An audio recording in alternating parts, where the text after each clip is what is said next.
Live from Des Moines, Iowa, a special edition of This Week with George Stephanopoulos, the Iowa Debates, co-sponsored with our Des Moines affiliate, ABC5. This morning, the Republican presidential candidates. The first debate of the 2008 presidential campaign held in Iowa. Now, live from the Sheslow Auditorium on the campus of Drake University, the moderator of our debate and This Week anchor, George Stephanopoulos.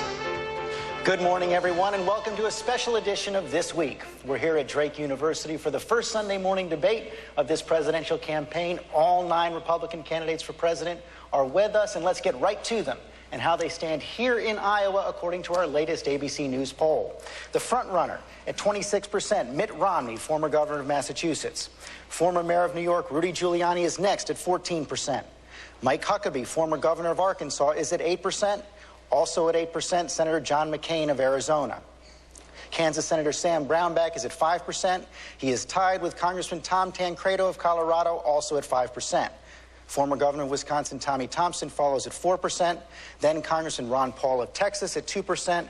And Congressman Duncan Hunter of California rounds out the field at 1%.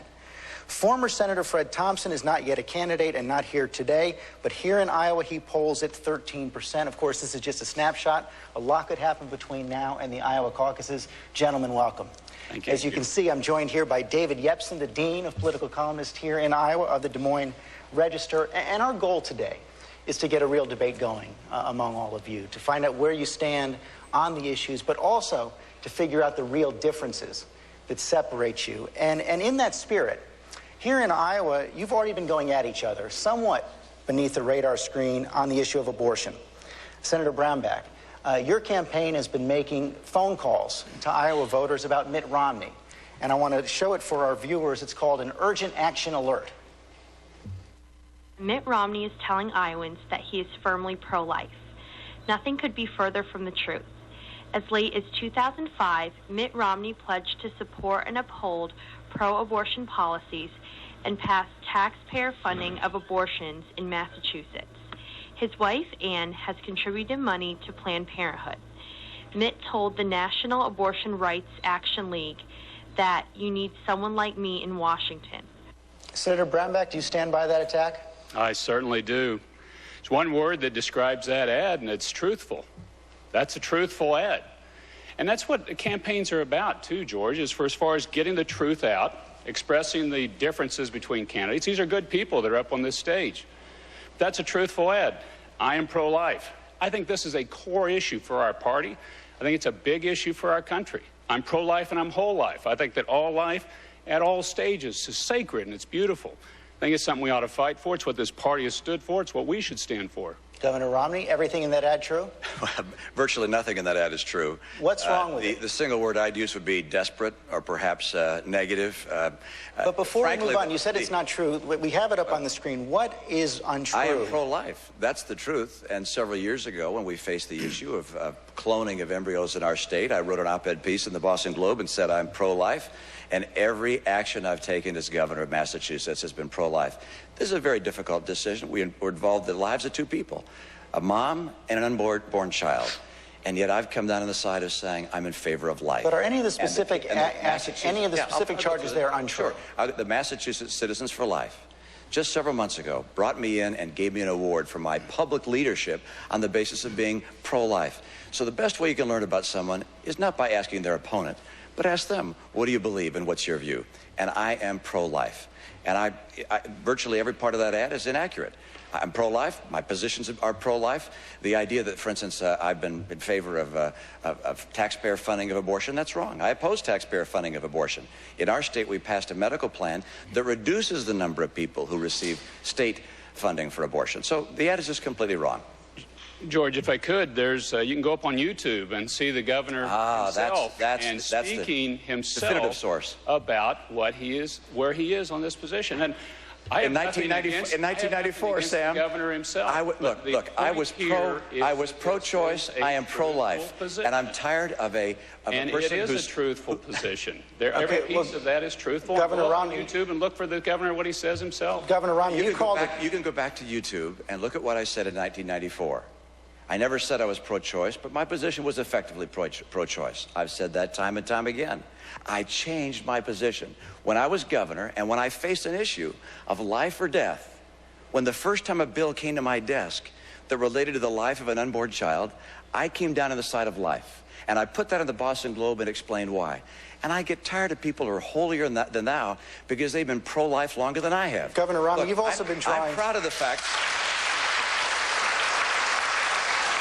You have also been drawing contrast with Mayor Giuliani during this campaign. I want to show our viewers something you said about Mayor Giuliani on the Christian Broadcasting Network this spring. He is pro-choice and pro-gay marriage and anti-gun, and that's a tough combination in a Republican primary. Do you stand by that? And what is it that you fear President Giuliani would do on those issues? I think Rudy Giuliani is a terrific American and a wonderful mayor. That was very early in the process. I think I've gotten a better view. Yeah, it was in March. He wasn't a candidate yet. I think I have a better perspective on his views now.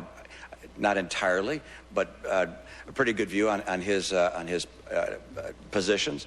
And I'd rather let him speak for his own positions than me speak for them.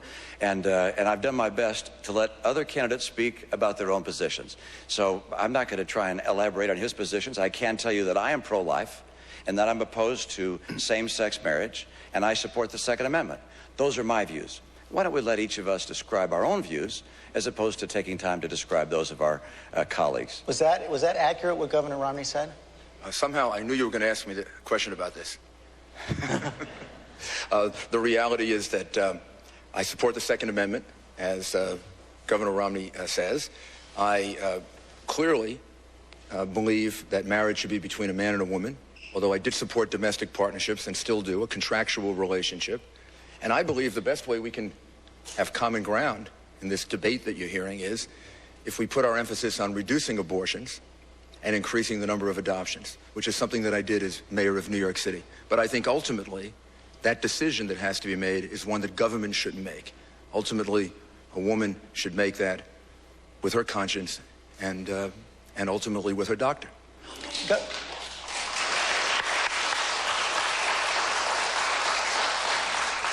Governor Thompson, let me bring you in here because Michael Gerson, President Bush's former speechwriter, now columnist for the Washington Post, wrote a column about Mayor Giuliani a few weeks ago where he said one of the consequences, because of the mayor's pro-choice position, of a Giuliani victory would be to place the Republican nominee in direct conflict with the Roman Catholic Church.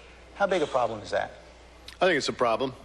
I think it's a problem not only for the Roman Catholic Church, but it's a problem with the Constitution and the platform of the Republican Party.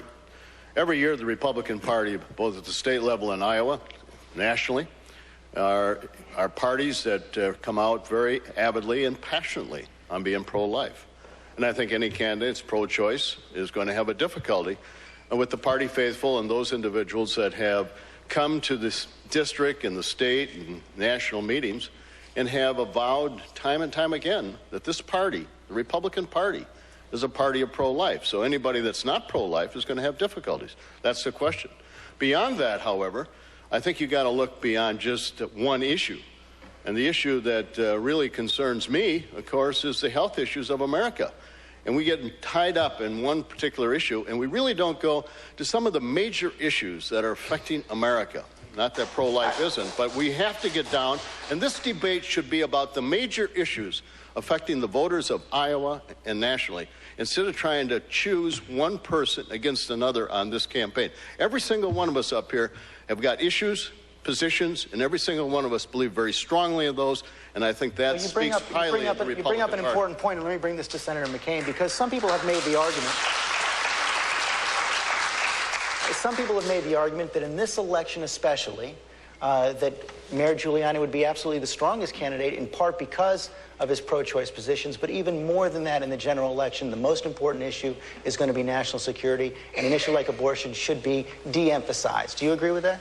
No, I think that the respect and commitment to the rights of the unborn is something I've fought for, and it has a lot to do with national security.